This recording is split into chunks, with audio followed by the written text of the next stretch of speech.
নমস্কার, আমি অমলেন্দু। গল্প আড্ডা ব্লগে সুস্বাগত। ফিরে এলাম সেই দণ্ড মহোৎসব তলায়। কে আসেনি এখানে?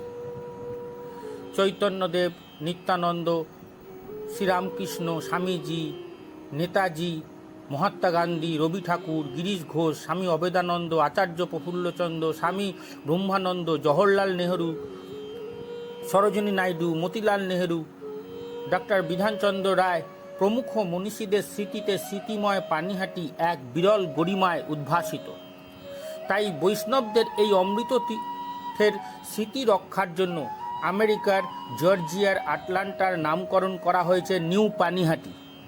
আমেরিকার ইসকন এর ভক্তি বেদান্ত ট্রাস্টের চেয়ারম্যান শ্রী জয় পতাকা স্বামীর চিঠিতে জানা যায়, ISKCON's temple in Atlanta, Georgia, USA has been declared that Atlanta shall henceforth be called New Panihati.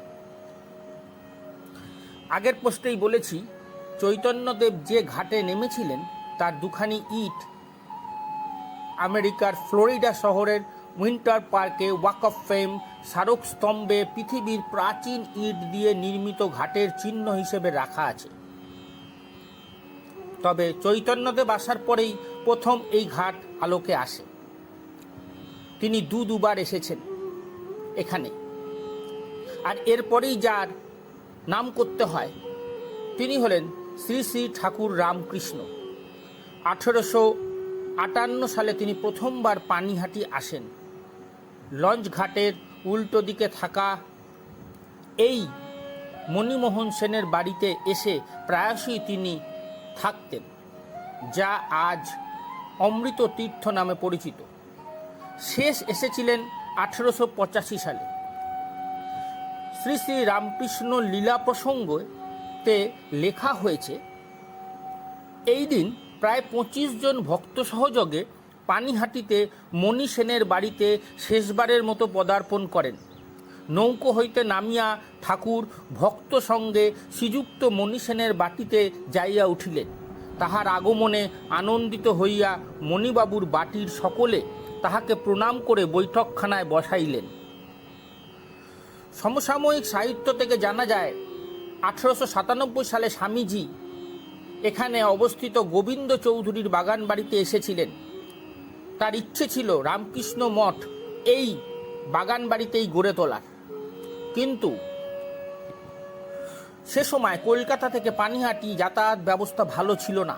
এছাড়া দক্ষিণেশ্বর থেকে দূরত্ব বেশি হওয়ায় সারদা দেবী রামকৃষ্ণ মঠ প্রতিষ্ঠার স্থান হিসেবে পানিহাটিকে অনুমোদন দেননি।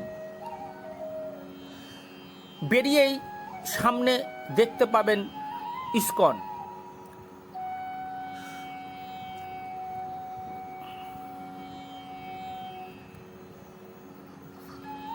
গঙ্গা তীরের এই বাড়িটি বানিয়েছিলেন বন্দুক ব্যবসায়ী দা পরিবার। মূল বাড়ি ছিল 1 বিঘা 5 কাঠার ওপরে। সেটা প্রথমে কিনে নেন ইসকনের এক ভক্ত, তার কাছ থেকে ইসকন কর্তৃপক্ষ আবার কিনে নেয়।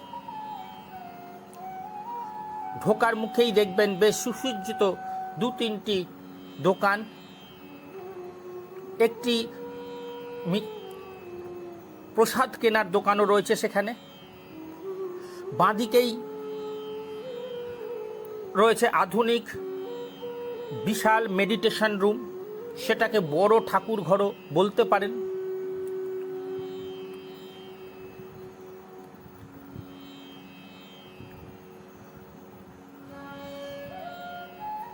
সেখানকার বিগ্রহের অপূর্ব রূপ আপনাকে অবশ্যই মুগ্ধ করবে। এখানে সকালে কুপন কেটে দুপুরে ভোগ খাওয়ার সুবন্দোবস্ত আছে। মেডিটেশন রুমে 2 মিনিট বসার পর পেছন দিকে চলে যান, সেখানে ইসকনের রয়েছে নিজস্ব ঘাট। গঙ্গার সুন্দর দৃশ্য উপভোগ করে পুনরায় মেডিটেশন রুমে ফিরে আসুন। পাবেন প্রতিষ্ঠাতা স্বামী প্রভুপাদের অপূর্ব মূর্তি।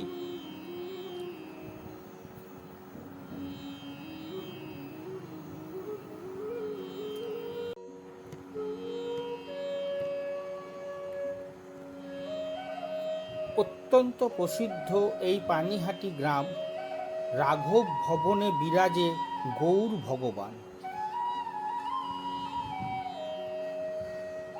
ইস্কনে কিছুটা সময় কাটিয়ে এগিয়ে চলুন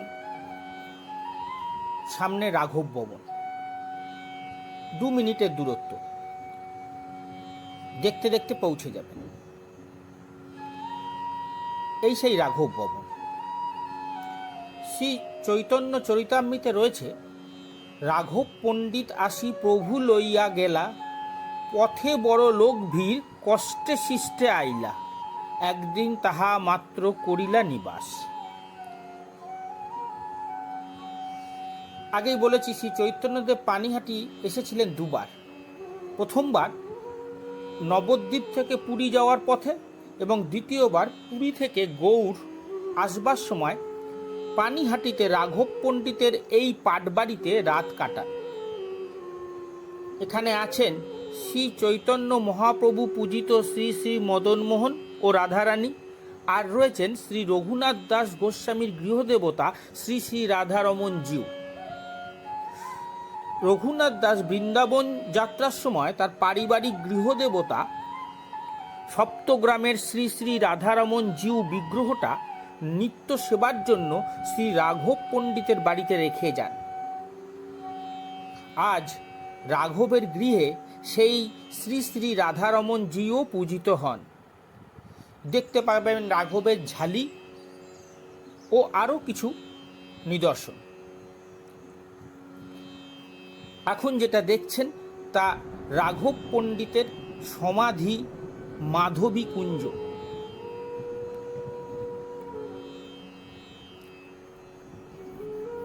চলুন মাধবী কুঞ্জের ভেতর ঢুকে দেখা যাক রাঘব পণ্ডিতের সমাধি।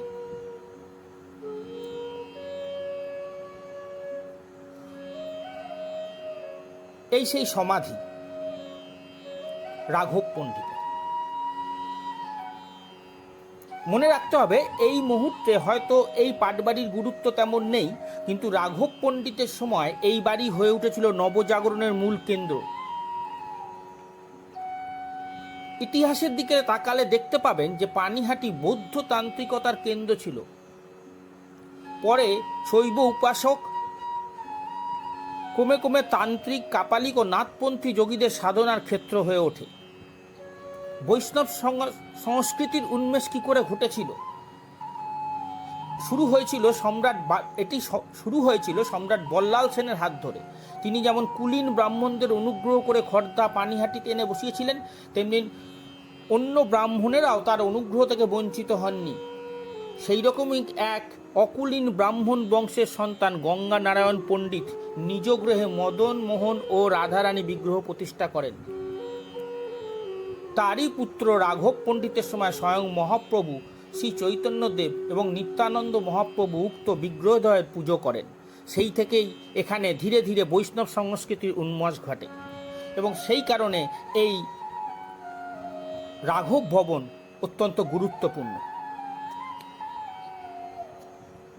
এখন দুপুরবেলা, তাই বিগ্রহ দেখানো সম্ভব নয়। চলুন অন্য একটি ঘরে, যেখানে দেখা যাচ্ছে রঘুনাথ দাস প্রণাম করছেন প্রভু নিত্যানন্দকে, আর রয়েছে দেয়াল চিত্রে রাঘবের ঝালি নিয়ে চলেছে জগন্নাথ ধামে তার ভক্তরা।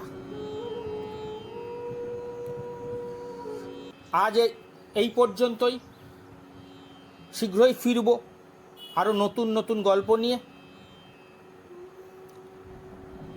সুস্থ থাকবেন, ভালো থাকবেন, আর নতুন গল্প পেতে